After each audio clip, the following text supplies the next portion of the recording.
Welcome to our channel. Students, in this class, I am going to discuss with you about section 23 to 25.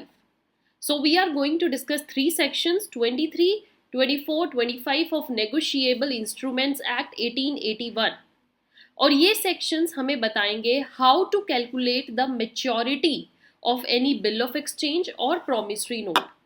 आप जब किसी के against action लेकर आना चाह रहे हो, if the other party is not paying your money on the time, so आपके पास कितना टाइम रहेगा या कितने टाइम के बाद आप उनके अगेंस्ट एक्शन लेकर आ सकते हो.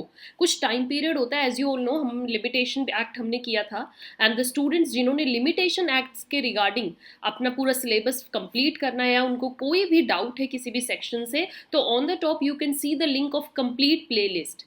माई dear students, go and watch this out.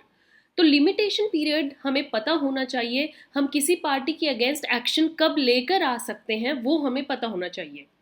और नेगोशिएबल इंस्ट्रूमेंट्स एक्ट के अंदर अगर किसी भी बिल या प्रोनोट का लिमिटेशन पीरियड कैलकुलेट करना है तो आपको उससे पहले पता होना चाहिए कि वो कब मैच्योर हो रहा है.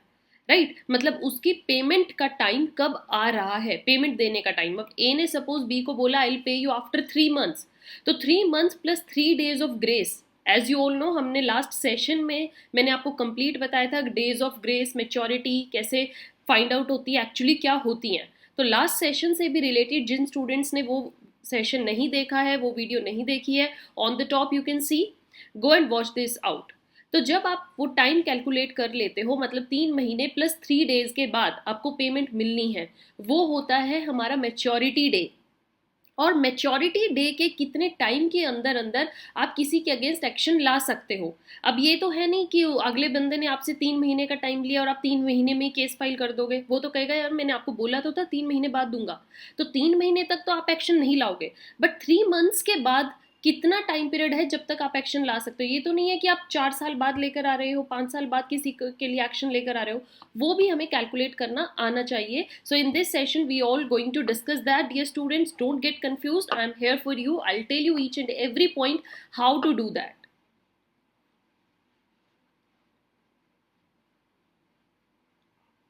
So here, first of all, we have section 23. Section 23 हमें बताता है calculating the maturity of bill of exchange और pronote that is payable so many months after the date और site.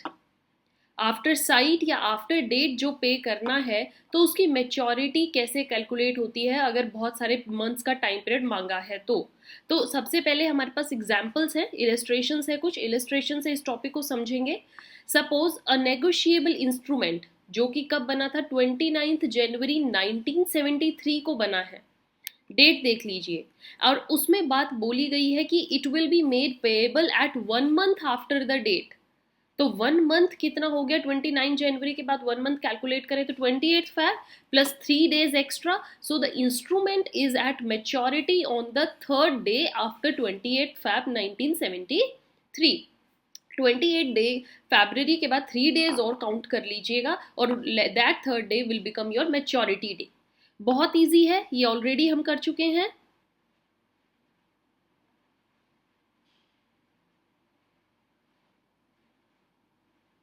After that next illustration भी हमें क्या बताती है. सपोज अ नेगोशिएबल इंस्ट्रूमेंट है जो कि किस डेट को बना है, ऑन 30th August 1974. डेज को देखिए अच्छे से पहचान लीजिए, यहाँ पर क्या लिखा है, कौन सी तारीख है, 30th August 1974.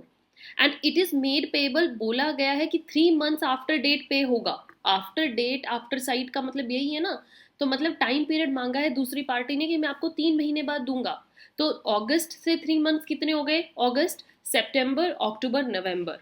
तो 30th नवंबर और प्लस कर लीजिए 3 days और, तो मैच्योरिटी डे आ गई 3rd December 1974. बहुत इजी है कैलकुलेट करना. 30th नवंबर में प्लस कर दीजिए 3 days, तो 1, 2 and 3, 3rd December. Next example, a promissory note और अ बिल ऑफ एक्सचेंज जिसको डेट दी गई है 31 अगस्त. 31 अगस्त 1974 को वो डेट पे आया है, बना है, और उसमें बोला गया है it will be payable after 3 months after the date. Same बात है, तो इंस्ट्रूमेंट कब होगा? On the 3 December 1974। डेज क्या है कि 31 अगस्त है तो 31 अक्टूबर, सॉरी सितंबर, अक्टूबर, नवंबर एंड देन 1 2 3, 3 दिसंबर ही इसका भी डेट रहेगा।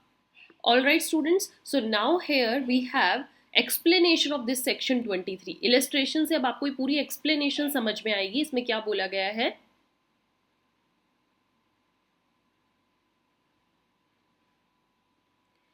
In calculating the date, अगर आपको डेट वो फाइंड आउट करनी है, फाइनल डेट, कि प्रोमिसरी नोट या बिल ऑफ एक्सचेंज किस तारीख को पे होना है, made payable, a steady number of months अगर दिए गए हैं आफ्टर द डेट या आफ्टर सर्टेन इवेंट, तो आपको पीरियड कैसे कैलकुलेट करना है। It shall be held to terminate on the day of the month which corresponds with the day on the instrument. उस डेज के हिसाब से उसी डेट को वो कैलकुलेट होना स्टार्ट हो जाता है जिस दिन से आपने उसको बनाया है।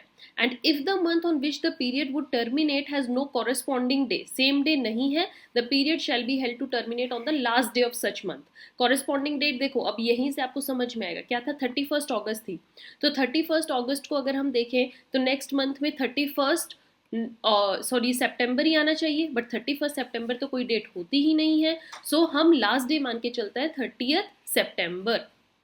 30 सितंबर के बाद हमने कैलकुलेट करना है 30 अक्टूबर, बट यहाँ पर 31 है इसलिए हम 31 अक्टूबर मान के चलते हैं।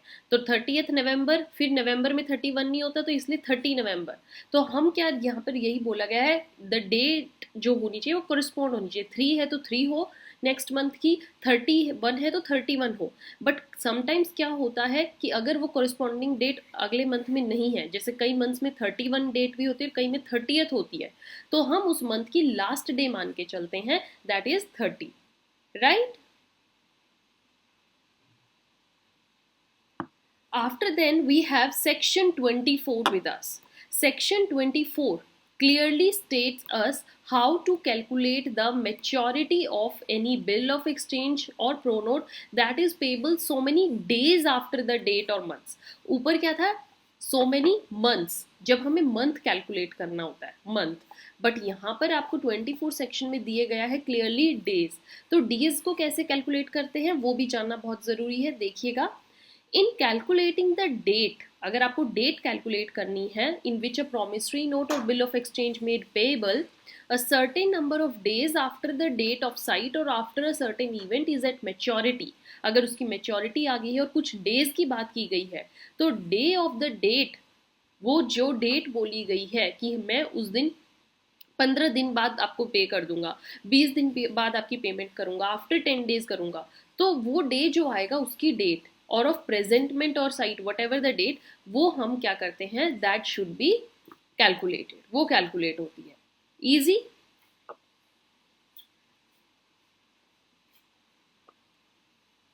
बट एक चीज यहां पर मान के चलिएगा, the one thing you should remember, कि सपोज कीजिए मैंने किसी पर्सन से 1 जनवरी को पैसे लिया है और बिल बना है 1 जनवरी को, तो इसके जो 10 डेज कैलकुलेट होंगे वो 2 डेट से स्टार्ट होंगे, ये डे एक्सक्लूड हो जाता है, 1 जनवरी एक्सक्लूड हो जाता है, 2 से काउंट हम स्टार्ट करेंगे 10 डेज को, right students. After then we have when day of maturity is a holiday, अगर डे ऑफ मैच्योरिटी हॉलीडे होती है, सेक्शन 25 हमें क्या बताता है कि अगर किसी भी दिन मैच्योरिटी आ गई, सपोज हमने देखा, ऊपर वाला एग्जाम्पल ही देख लेते हैं, 1 जनवरी को पे करना था और कैलकुलेट करें हमने 10 डेज, तो 2 3 4 5 6 7 8 9 10 11 डेट हमारी बनी थी 10 डेज के बाद, 11 डेट, और 11 डेट को कोई हॉलीडे हो गई है, पब्लिक हॉलीडे हो गई या संडे हो गया, वट तो तब क्या होता है ये भी समझना बहुत ज़रूरी है। तो देखिए इसमें क्या बोला गया कि when the day on which a promissory note और बिल ऑफ एक्सचेंज मैच्योर होता है, और अगर सपोज उस दिन कोई पब्लिक हॉलीडे आ गई, तो instrument shall be deem to be due on the next preceding day, जो नेक्स्ट डे आएगा उस दिन उसका हो जाएगा। जैसे 11 को अगर छुट्टी है तो भैया 12 तारीख मान के चलो, 12 को आपकी पेमेंट मिलेगी। अगर 12 को भी छुट्टी है तो next day 13. So what ever be the next working day जो होगा वो हमारा नेक्स्ट प्रोसीडिंग डे कैलकुलेट होगा, मेच्योरिटी डे कैलकुलेट होगा. इसकी एक्सप्लेनेशन देखते हैं. एक्सप्लेनेशन में क्या मेंशन्ड है? दी एक्सप्रेशन जो यहाँ पर ये पब्लिक हॉलीडे दी गई है, या ये सिर्फ यही नहीं है कि जो गवर्नमेंट अपने गजेट में निकालती है डेज जिनकी हॉलीडे होनी है, सपोज यानी कोई नेशनल हॉलीडे है, नेशनल फेस्टिवल है, या कोई हमारी रिलीजियस फेस्टिवल है उस दिन. No, it also include Sundays.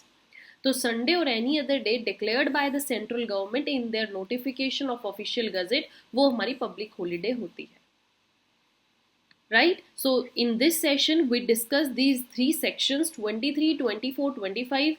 All the three are very important. If you are working on negotiable instrument act, then dear students आपको पता होना चाहिए कि maturity day कैसे calculate होता है. In next session I'll meet with you with another topic. Till then keep watching, keep sharing, don't forget to subscribe and please watch again. I'm telling you limitation act, वहाँ पर बहुत अच्छे से मैंने हर जो भी आपकी सिचुएशन होती है उसमें कैसे लिमिटेशन पीरियड कैलकुलेट होता है वो बहुत इंपॉर्टेंट एक्ट हम ऑलरेडी कर चुके हैं. जिन स्टूडेंट्स का वहाँ का सिलेबस अभी बाकी है वो कंप्लीट कीजिएगा. Okay, thank you.